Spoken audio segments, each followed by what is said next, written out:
Hello, welcome back to another episode of Bob's Bus Rescue, episode 6. Let's see what we've done so far and let's have a look and see what we can break today.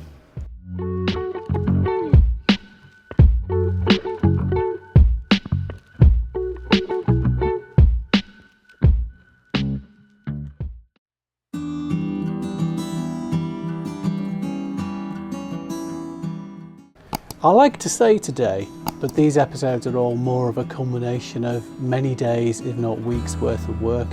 You see it condensed down into a time lapse which looks quite quick, but a lot goes into it. And I don't seem to be moving along as fast as I'd like, mainly because I keep finding problems, which is what you find with these old VW buses, or any old classic car really. They all have problems.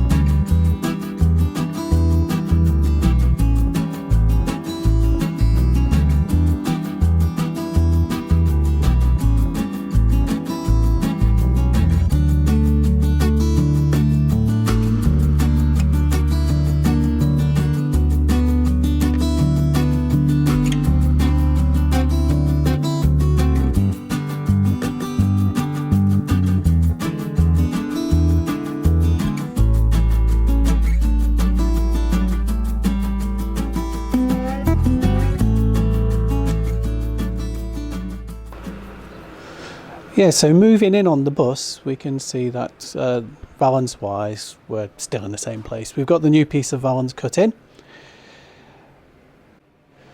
This is now repaired, that repair section's in. That's all finished. So then the other thing I've done is, I didn't show this in the actual time lapse, but I did put a coat of, I cleaned this up to bare metal. Did it with a coat of POR15. POR15 is quite useful in that it's an anti-rust protection coating, but you can also go back over it. So I can mat this back and just seal it up with an epoxy primer. I then also have just put some weld edge primer around the edge where I'm going to be welding. I've also cleaned up here just to the point where I'm now going to take this back all the way to the seam, because there is a little bit of corrosion down here. This is going to go all the way back to the seam. I will then let in the new quarter panel here, and I'll use this seam, this existing seam from this panel that I am eventually going to cut away anyway, but I'll use this to jig the new piece into. Then the other things that have been going on are underneath. So from inside the engine bay, this is all cleaned up now with a wire wheel and a bit of abrasive paper, and I've also coated this with POR15 in here. The gap between here and here I've had trouble with because it's just really difficult to get in there, and there is surface corrosion in there. I shine the light in the torch. There is surface corrosion in there. I'm really struggling to think about what to do here. I could get in there with the sandblaster, so that's one option, but it's really messy, especially in here and in the garage. Not the greatest way to go. So yeah, I could sandblast it, or I might just use some Bilthammer. I can't remember what it's called, a Retard 80 or something. And then the last bit here is just the under tray. So clean that up, and I've also been coating this with phosphoric acid as well. So I've got the back to bare metal. It just shows corrosion on the bits I am actually going to replace. So this possibly just here, I will need to maybe put some new weld seam sealer in, which I've ordered and is on its way. So I'll put some new weld seam sealer in, but I'll seal it first. I will use an epoxy primer over it all to seal it up properly. Yeah, so I have also got slightly distracted, as people often do with big jobs like this. I decided to start looking at some of the components. So I've been just cleaning up the arms which attach to the end of the torsion bar tubes. So I've been cleaning these up with phosphoric acid, and this still needs to be cleaned off now. It's been sat for a day or so, so it needs to be cleaned off. It is an interesting thing not talked about. When I went to remove the arms, I could not get this particular arm off. So what I ended up doing was I welded on some lugs here, which allowed me to get the pull around the back, which then allowed me to get it off with a lot of heat and a lot of banging and crashing. It was pretty dire job, really. I have actually bought another. I bought a second-hand one of these arms because I thought I was going to ruin this one, but I think it's okay. I also started to clean up the suspension arm linkage, which I've got the other one here, which I haven't cleaned up at all. So that one is as it was. So it has got some where the paint's chipped off it.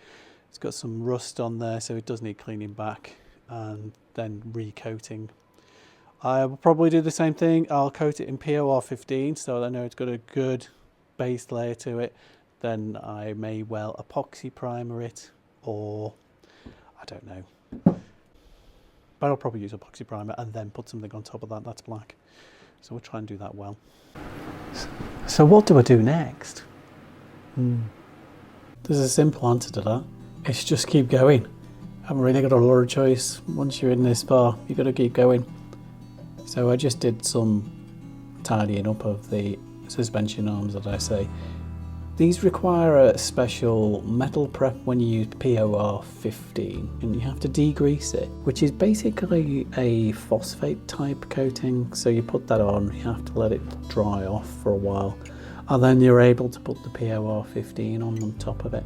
It's a bit of a pain, really, but it's quite a good product. I can coat it with epoxy primer.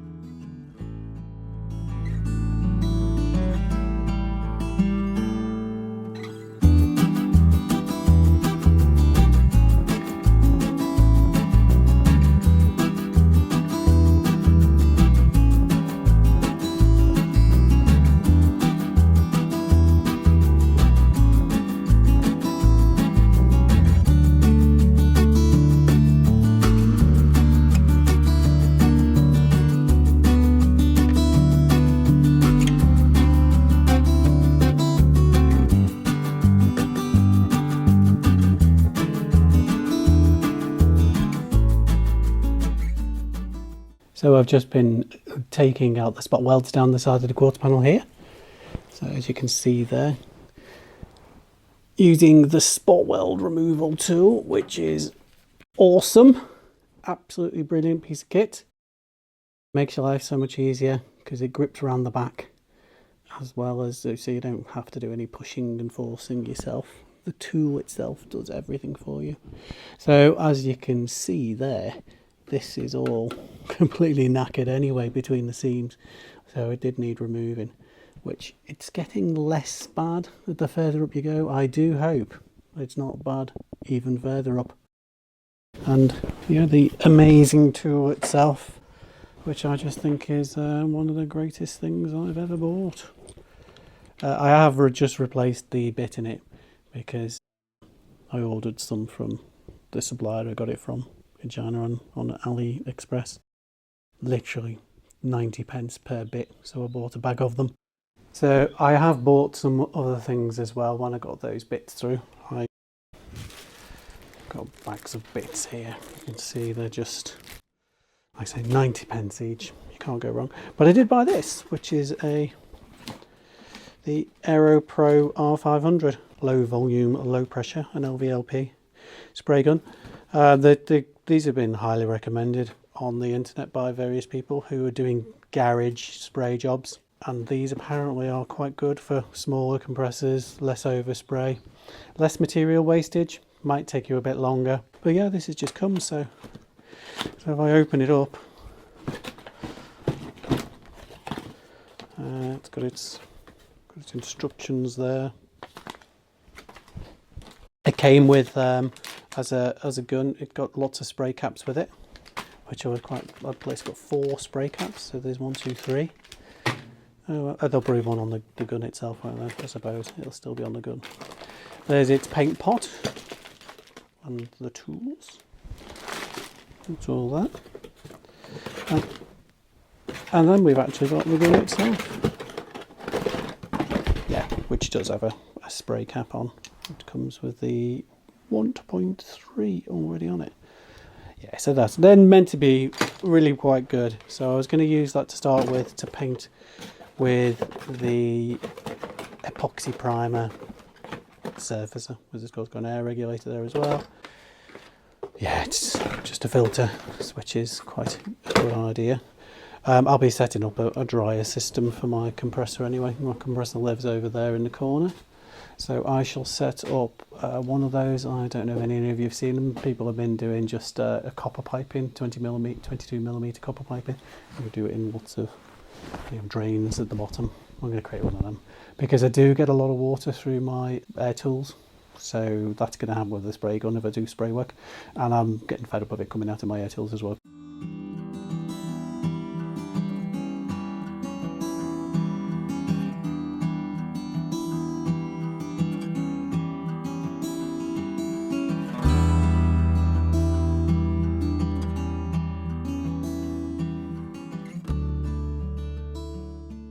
So I've just been offering up this rear quarter panel, and this is one of those Kloeckner ones, as you can see there. Got it from VW Heritage. So it's actually got a bit of waving here at the seam. So in the offering up to this area here, it's struggling to fit. So I'm going to have to do a bit of hammer end alloying. Also need to create a gap there as well so it can fit into there. So I've just managed to get all the last bits of the original seam off there because it's difficult to access. So as I've often used with this particular job with difficult to access things, I just use the old vibro tool. Actually, it's great for getting you out of the hole.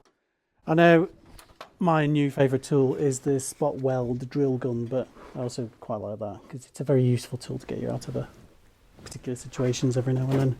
So I've just been letting this rear quarter in here. So I actually used the laser. I've got a laser here, so it's quite useful to set a line. So I've got to the stage now where it's literally just some last tickles with the sanding disc to get that to fit round, and it's actually not going too badly now. The bend there is not so ideal. It's not quite 90 degrees really, so I'll have to do a bit of hammering on the bench with that just to get that round. The light fits, which is good. Get that to fit, so I'm not too worried about things not fitting. It just needs a little bit more of a skim around here, and then we'll be ready to tack that in. I need to be very careful when I tack it in, basically. Not too much heat, keep it really cold. We are moving on. We'll have that tacked in no time. And I've also got as I remove it, which is easy to put that there. I've got the flange there as well from the old wing to actually position it to. You can see the marks there just on that flange from the spot weld drill. Oh, that's such a great piece of kit though. Well, that'll have to do for this week. I have to wrap this video up now. It's gone on quite a while. That's a week's worth of work. So I'll just leave you with this letting in of that rear quarter. Speed it up immensely because it took me quite a while. Hopefully I'll get another episode out by the end of next week. And don't forget to like and subscribe. Thanks very much. Goodbye for now.